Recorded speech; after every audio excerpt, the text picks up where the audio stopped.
कहते हैं हर पाप का प्रायश्चित होता है, लेकिन भगवान परशुराम के पाप का प्रायश्चित स्वयं धरती ने स्वीकार किया। अरुणाचल प्रदेश की पहाड़ियों में एक पवित्र स्थान है जिसे कहते हैं परशुराम कुंड। यहीं भगवान परशुराम ने अपनी कुल्हाड़ी से मुक्ति पाई थी, जो मां हत्या के पाप से उनके हाथों से चिपकी हुई थी। कहानी शुरू होती है अर्षि जमदग्नि और उनकी सती पत्नी रेणुका से। रेणुका हर दिन नदी से पानी लाती थीं और उनके पवित्रता के बल से मिट्टी का घड़ा कभी टूटता नहीं था। एक दिन नदी किनारे कुछ गंधर्व जल में क्रीड़ा कर रहे थे। रेणुका ने उन्हें देखा और एक पल को उनका मन विचलित हुआ। बस उसी क्षण उनका सतीत्व बल नष्ट हो गया, घड़ा टूट गया और जब वो लौट कर आईं, ऋषि जमदग्नि को सब पता चल गया।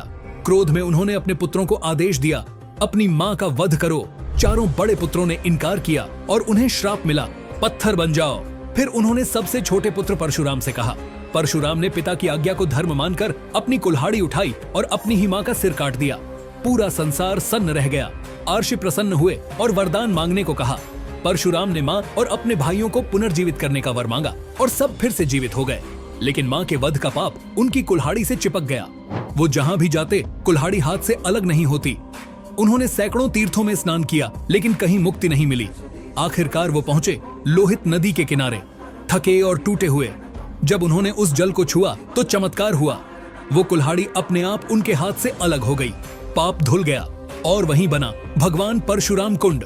आज भी हर साल मकर संक्रांति पर हजारों श्रद्धालु यहाँ स्नान करते हैं, इस विश्वास के साथ कि यह जल हर पाप को धो देता है, ठीक वैसे ही जैसे इसने भगवान को मुक्त किया था। ये सिर्फ एक कुंड नहीं, ये क्षमाशीलता और मुक्ति का प्रतीक है, जहाँ भगवान ने भी झुककर पश्चाताप को सबसे बड़ा धर्म माना।